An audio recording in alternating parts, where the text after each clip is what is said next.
الحمد لله وحده والصلاة والسلام على من لا نبي بعده. கணியத்திற்குரிய எல்லாம் உள்ள அல்லாஹ் ஜல்ல ஷானஹு வ தஆலாவின் நல்லடியார்களே,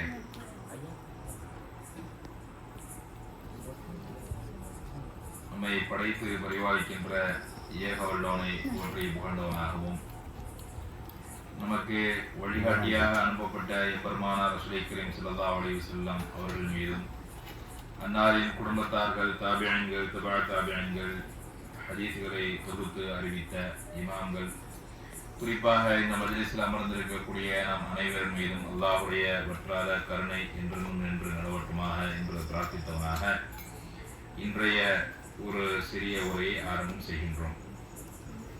இன்றைய தினம் நாம் பார்க்கக்கூடிய முக்கியமான விஷயம் என்னவென்று சொன்னால், இந்த ரமலான் மாதம் தொடர்பான ரமலான் மாதத்தில் செய்ய வேண்டிய சில அமல்களை பற்றி நாம் பார்க்க இருக்கின்றோம். நபிகள் நாயகம் ஸல்லல்லாஹு அலைஹி வஸல்லம் அவர்கள் இந்த ரமலான் மாதத்தை எவ்வாறு கழித்தார்கள் என்பதை பற்றி நாம் தெரிந்து கொண்டால் நமக்கு நிச்சயமாக அது பலனளிக்கும் என்ற அடிப்படையிலே அது சம்பந்தமான சில விஷயங்களை உங்களுக்கு ஞாபகமூட்ட கடமைப்பட்டிருக்கின்றேன்.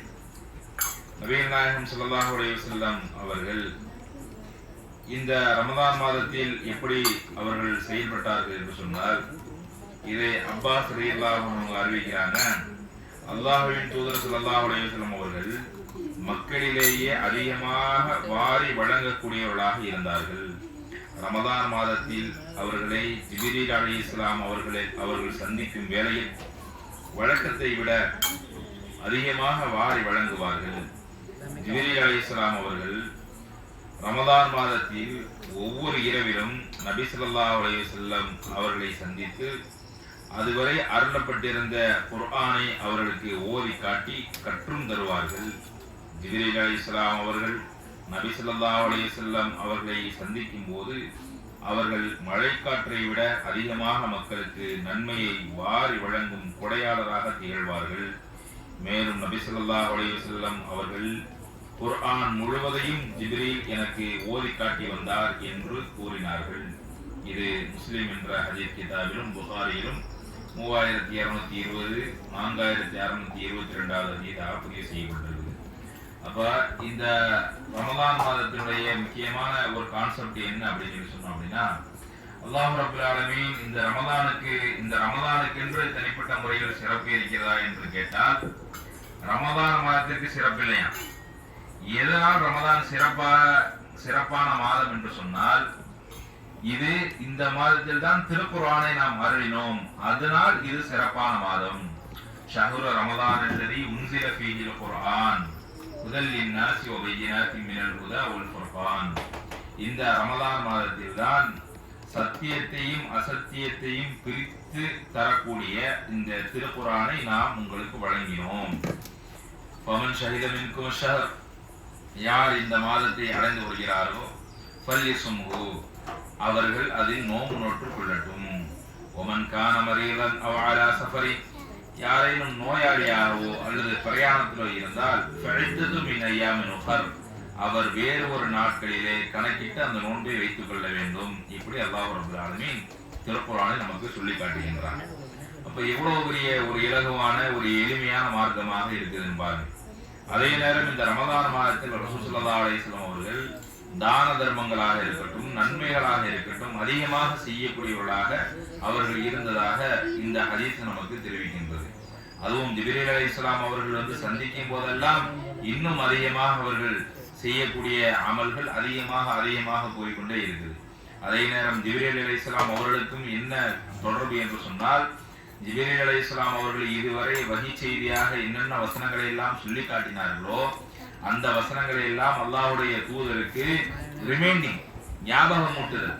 நீங்க வசனத்தை ஓதுங்க, நீங்க ஓதுங்க, நான் கேட்கிறேன், நான் ஓதுறேன், நீங்க கேளுங்க, இப்படி என்ன செய்யறது மாறி மாறி அவர்கள், அதுவும் இந்த ரமலான் மாதத்துல பர்டிகுலரா ஜிப்ரீல் அலைஹிஸ்ஸலாம் அவர்களும் ரசூல் ஸல்லல்லாஹு அலைஹி வஸல்லம் அவருடைய சந்திப்பும் அதிகமாக இருந்ததாக இந்த ஹதீஸ் சொல்லப்பட்டிருக்குது. ஆனால் நீங்க நம்ம பாருங்க, திருக்குர்ஆனோடு நம்மளுடைய தொடர்பு எவ்வாறு இருக்குதுன்னு சொன்னோம் அப்படின்னா ரொம்ப பலவீனமா இருக்கு. ரொம்ப பலவீனமான நிலையில தான் நம்ம இந்த திருக்குர்ஆனை நம்ம கையாளுறோம். நம்ம திருக்குர்ஆன் என்று சொன்னால் நம்ம ஏற்கனவே சொன்னது போல அதை அர்த்தத்தோடு உணர்ந்து படிக்கக்கூடிய மக்களாக நாம் இருக்க வேண்டும். ஒண்ணு.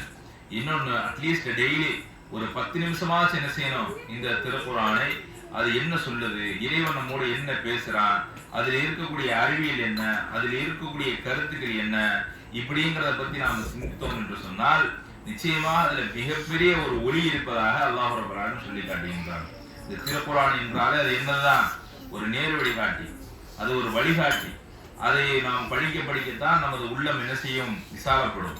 எனவே நமக்கு கிடைக்கக்கூடிய நேரங்கள் இருக்கு பாருங்க, அந்த நேரத்திலே நாம் நமது நேரங்களை வீணாக்கி விடக்கூடாது, வீணர்களோட நம்முடைய நேரத்தை செலவிட்டு விடக்கூடாது. சினிமா, இசை, வீண் பேச்சுக்கள், இது போன்ற காரியங்களில் நமது நேரங்களை கழித்து விடக்கூடாது. அதுக்கு அல்லாஹ் ரப்பல் ஆலமீன் இந்த ஃபிர்தௌஸ் என்கிற அந்த சொர்க்கத்திற்கு வாரிசுகளாக யாரை சொல்கிறார் என்று சொன்னால், அது அஃப்லஹல் முஃமினூன், இறை நம்பிக்கையாளர்கள் வெற்றி பெற்று விட்டார்கள். அல்லதீன ஹும் ஃபீ ஸலாத்திஹிம் ஃபாஷிஊன், அவர்கள் எப்படிப்பட்டவர்கள் என்றால் தொழுகையை பயபக்தியோடு தொழுவார்கள். தொழுகையில எல்லாரும் தொழுகிறோமா, தொழுகையில பல வகை இருக்கு பாருங்க. தொழுகையில பராமுகமாக தொழுவதும் இருக்குது, பயபக்தியோடு தொழுகிறதும் இருக்குது. ஒருவன் பேருக்கு கடமைக்கு சோம்பேறித்தனமாக பராமுகமாக என்ன ஓதுறோம் என்ன செய்யறோம் அப்படின்னு சொல்லி தன்னிலை அறியாமல் ஒருவன் தொழுவானே என்று சொன்னால் அந்த தொழுகைக்கு இறைவனிடத்தில் தண்டனை தான் கிடைக்கும். அந்த தொழுகைக்கு இறைவனிடத்தில் கூலி கிடைக்காது. ஏன் நீ அப்படி பராமுகமாக நீயே அந்த மாதிரியான ஒரு தொழுகை தொழுகிற, அப்படி ஒரு தொழுகை எனக்கு தேவையில்லை அப்படிங்கிறான். அப்போ தொழுகை என்றாலே எப்படித்தான் தொழுகணும், பயபக்தியோடு உணர்வு பூர்வமாக அந்த தொழுகையை நாம் தொழுக வேண்டும். அடுத்தபடியாக என்ன சொல்றான், உள்ளதீன், அவர்கள் எப்படிப்பட்டவர்கள் என்றால் ஹும் அனில் லகவி முஅரிதூன், வீணான காரியங்களை விட்டும் விலகி இருப்பார்கள், வீணான காரியங்களை விட்டும் புறக்கணித்திருப்பார்கள். உள்ளதீன ஹும் லிஸ்ஸகாத்தி ஃபாஇலூன், மேலும் அவர்கள் தங்களுக்குரிய ஜகாத்துகளை முறையாக வழங்கி விடுவார்கள். உள்ளதீன ஹும் லிஃபுரூஜிஹிம் ஹாஃபிதூன், அவர்கள் தங்களது கற்புகளை பேணி பாதுகாத்துக் கொள்வார்கள்.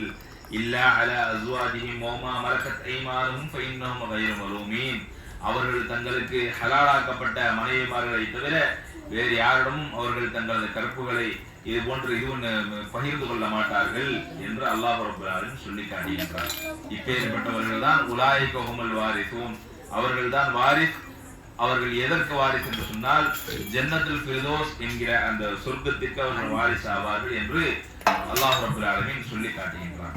அதே நேரம் நம் இந்த போன்ற திருக்குர்ஆன் ஹதீஸ் இது போன்ற விஷயங்களில் நாம் கலந்து கொள்ளாமல், அதை பற்றி ஆய்வு செய்யாமல், அதை படிக்காமல் நாம் நமது நேரங்களை வீணடித்துக் கொள்வது என்பது நாளை மறுமையிலேயே நாம் கண்டிப்பாக அல்லாஹ்விடத்தில் மக்கள் இப்படிதான் புலம்புவாங்களாம். எப்படி புலம்புவார்கள் என்று சொன்னால், சில பேர் தொழுகாமல் இருந்து நேரங்களை வீணடித்தார்களே, அவர்களுக்கு அல்லாஹ் ரப்பல் ஆலமீன் பிரத்யேகமாக சக்கர் அப்படிங்கிற ஒரு நரகத்தை தயார் செஞ்சு வச்சிருக்கிறான். அந்த சக்கர நரகத்திலேயே பாருங்க, அல்லாஹ் பல நரகம் வச்சிருக்கிறான். சொர்க்கத்துல பாருங்க பல சொர்க்கம் வச்சிருக்கிறான். எல்லாருக்கும் சொர்க்கவாசினா எல்லாருக்கும் ஒரே மாதிரியான கூலி கிடையாது. ஒவ்வொருத்தருக்கும் ஒவ்வொரு அவரவர் செய்த தர்ஜாவுக்கு தோதா. இப்போ ஒரு லா இலாஹா இல்லல்லாஹ் முஹம்மது ரசூலுல்லாஹ் கலிமா சொல்லி இருப்பாரு, ஆனா ஒரு அமல் செஞ்சிருக்க மாட்டாரு. அவருக்கும் லா இலாஹா இல்லல்லாஹ் முஹம்மது ரசூலுல்லாஹ் என்ற கலிமா சொல்லி சரியான முறையிலே நல்ல முயற்சி எடுத்து வணக்க வழிபாடுகளிலே நல்லறங்கள் செய்து நல்ல நீதமாக நடந்து நல்ல மனிதராக நடந்து நல்ல குணத்தோடு வாழ்ந்து ஒரு சென்றாலும் வெறுமனே லா இலாஹா இல்லல்லாஹ் முஹம்மது ரசூலுல்லாஹ் என்று சொல்லி மட்டும் இறைவனுக்கு இணை கற்பிக்காமல் எந்தவித நல்லறங்கள் செய்யாமலும் ஏனோ தானம் என்று வாழ்ந்து விட்ட செல்பவனுக்கும் முறை மாறி சொர்க்கத்தை கொடுத்தால் அல்லாஹ் இருக்கிறது நீதியாக தெரியுமா? தெரியாது. அதனாலதான் அல்லாஹ் என்ன செய்கின்றான், ஒவ்வொரு கேட்டகரிக்கும் ஒவ்வொரு வகையான சொர்க்கங்களை வைத்திருக்கின்றான். அதற்காக வேண்டியதான் அல்லாஹ் ரப்பல் ஆலமீன் உயர்ந்த சொர்க்கத்தையும் வைத்திருக்கின்றான், கொஞ்சம் லோ கேட்டகரியில உள்ள சொர்க்கத்தையும் வச்சிருக்கான். ஆக மொத்தம் நாம என்ன நினைப்போம், நரகத்துக்கு போகாம ஏதாச்சும் ஒரு சொர்க்கத்துக்கு போனா போதும், இதுல என்ன உயர்ந்த கேட்டகரி. ஆனா அங்கு போனவன நமக்கு தெரியும், அடாடா இன்னும் கொஞ்சம் அமல் செஞ்சிருந்தோம் அப்படின்னா. ஏன்னா ஒவ்வொரு அங்கு நாம் சென்றாலும் கூட நமது ஆசைகள் என்ன செய்யாது, முற்று பெறாது. அங்கும் நமக்கு நாம் ஆசைப்படக்கூடியவர்களாக தான் இருப்போம். அங்கும் நாம இப்படித்தான் இருப்போம். அது ஒரு நம்மை விட நல்லறங்கள் செய்து பிற சொர்க்கத்தில் இருப்பவர்களை பார்த்து நாம் என்ன செய்வோம், வாய் விளக்கக்கூடியவர்களாக தான் இருப்போம். அப்படி அல்லாஹ் ரப்பல் ஆலமீன் அந்த சொர்க்கங்களை தயார் செய்து வைத்திருக்கின்றானே, அதே போன்றுதான் நரகத்தையும் என்ன செஞ்சிருக்கிறான். சும்மா லேசமாசான பாவம் செஞ்சவனுக்கு ஒரு நரகம் அப்படின்னா ரொம்ப படுபயங்கரமா பாவம் செஞ்சவனுக்கு பயங்கரமான நரகம். அதே போன்று தொழுகையை விட்டவனுக்கு ஒரு நரகம் அப்படின்னா ஜக்காத்தை கொடுக்காமல் இருந்தவனுக்கு ஒரு நரகம். இந்த எந்த அமலுமே செய்யாம தீமையான காரியங்களை பண்ணிட்டு இருந்தானா அவனுக்கு ஒரு வகையான நரகம். அதுக்குதான் பிரத்யேகமாக தொழுகையாளிகளை தொழுகையை விட்டவனுக்கும் வீணான காரியங்களில் ஈடுபட்டவனுக்கும் சக்கர் அப்படிங்கிற நரகத்தை அல்லாஹ் ரப்பல் ஆலமீன் தயார் செஞ்சு வச்சிருக்கிறான். அந்த சக்கர் அப்படிங்கிற நரகத்துல அந்த கிடைக்கக்கூடிய அந்த மக்களை யாரு பார்ப்பாங்க அப்படின்னா சொர்க்கவாசிகள் பேரை பார்த்து கேட்பாங்க, மாலக்கும் ஃபீ சக்கர் அனில் முஜ்ரிமீன மா சலக்கும் ஃபீ சக்கர். அந்த பாவிகளை பார்த்து கேட்பாங்க, இந்த சக்கர் என்கிற இந்த நரகத்தில் உங்களை சேர்த்தது எது அப்படின்னு கேட்கும்போது அவங்க சொல்ற பதில் என்ன தெரியுமா? மூணு பதில் சொல்லுவாங்க. என்ன பதிலு?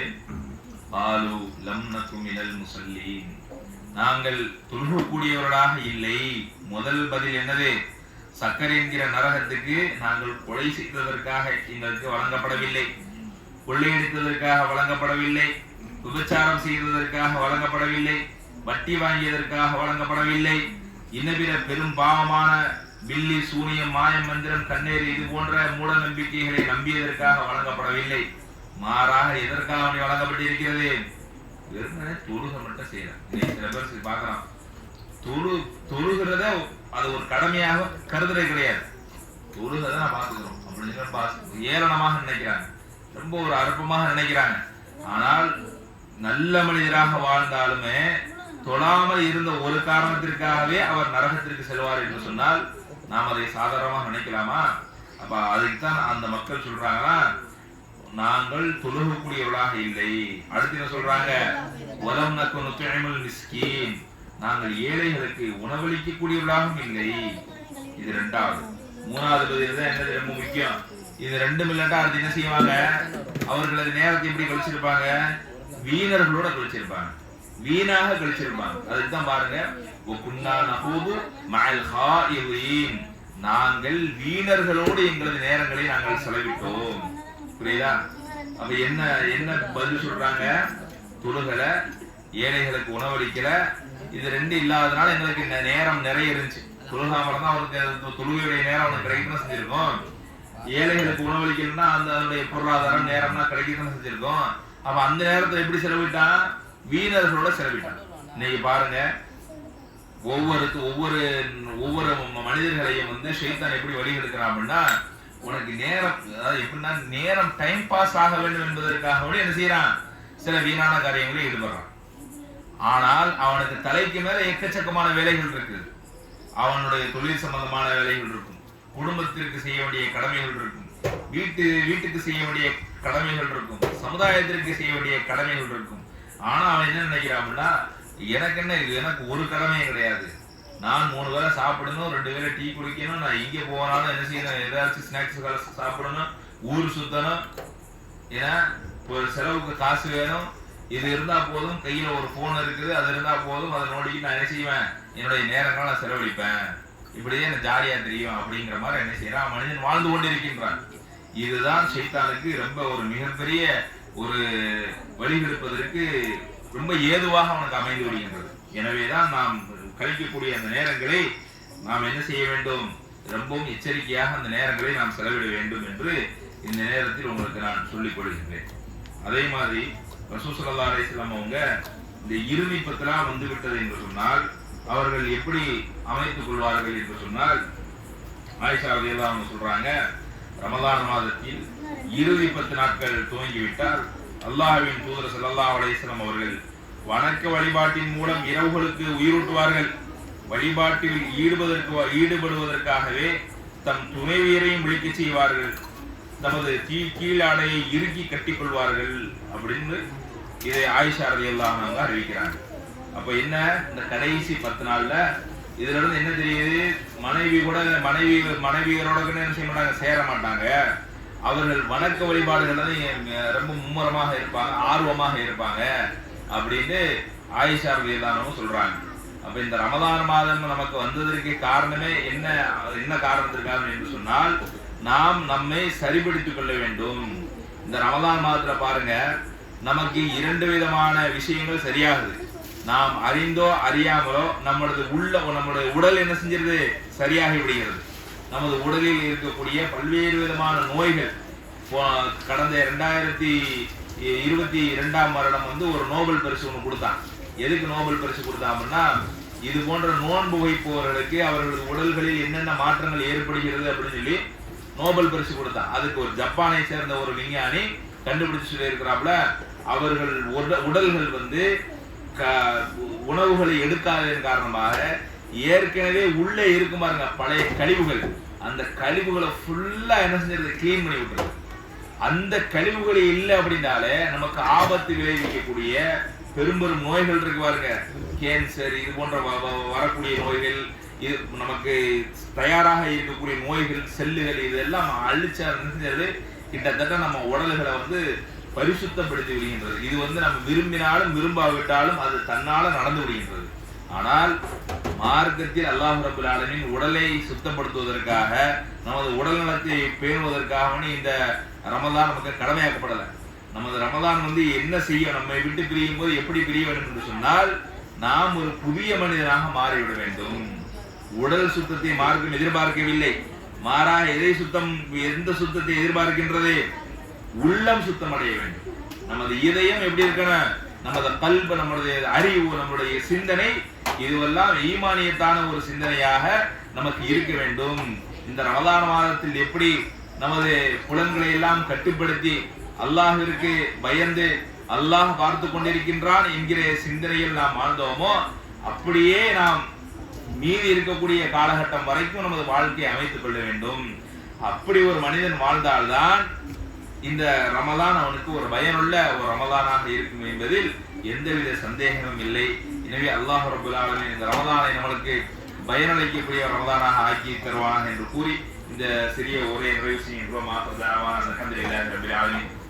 அலைக்கும் வரஹ்மத்துல்லாஹி வபரகாத்துஹு.